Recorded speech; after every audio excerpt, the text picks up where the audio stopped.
Assalamualaikum warahmatullahi wabarakatuh. Perkenalkan, saya Dini Febrianti Lestari, mahasiswa Ilmu Kelautan dengan NIM C1N021025. Pada video ini akan membahas mengenai menelusuri konsep negara, tujuan negara, dan urgensi dasar negara. Yang pertama, menelusuri konsep negara.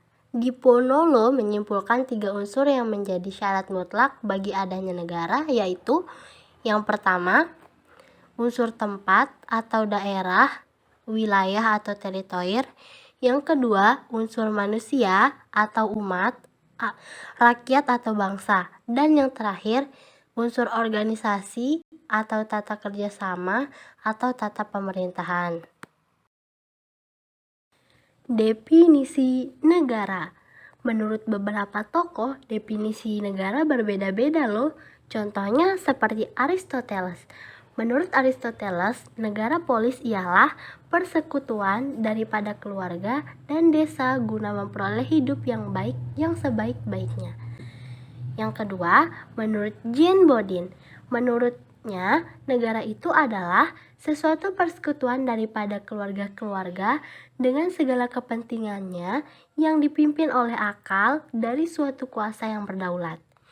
Kemudian, menurut Hugo de Groot, menurutnya, negara merupakan suatu persekutuan yang sempurna daripada orang-orang yang merdeka untuk memperoleh perlindungan hukum.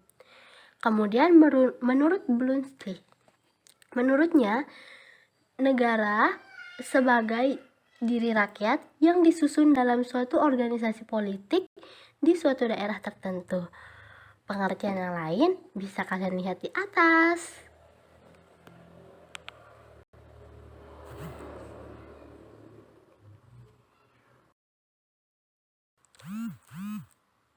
Adapun konsep negara, menurut pasal 1 ayat 2 Undang-Undang Dasar Negara Republik Indonesia tahun 1945 berisikan kedaulatan berada di tangan rakyat dan dilaksanakan menurut Undang-Undang Dasar. Yang kedua, pasal 1 ayat 3 Undang-Undang Dasar Negara Republik Indonesia 1945 menegaskan bahwa negara Indonesia adalah negara hukum. Dan yang terakhir, pendapat Atmojo dalam bukunya di tahun 2009 pada halaman 25 mengatakan bahwa konsep negara hukum Indonesia merupakan perpaduan 3 unsur, yaitu Pancasila, hukum nasional, dan tujuan negara.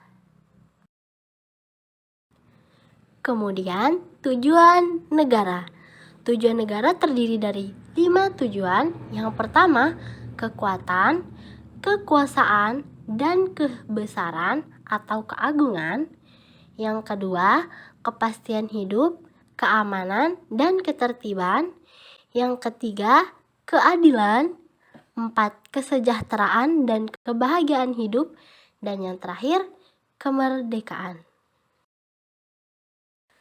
Adapun jalan untuk mewujudkan tujuan negara ada 2, yaitu yang pertama, adanya aliran liberalis individualis dan aliran kolektivis atau sosialis.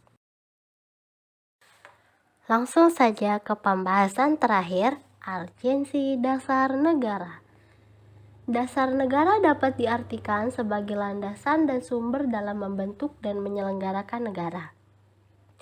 Dasar negara juga dapat diartikan sebagai sumber dari segala hukum negara.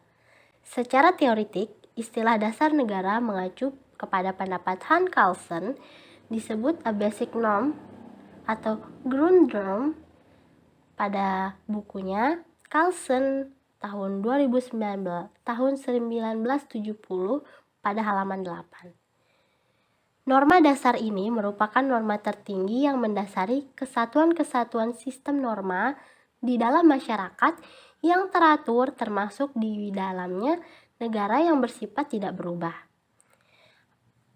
Hans Newansky juga menegaskan bahwa dalam suatu negara dapat Dalam suatu negara yang merupakan suatu kesatuan tatanan hukum, terdapat satu kaidah tertinggi daripada Undang-Undang Dasar.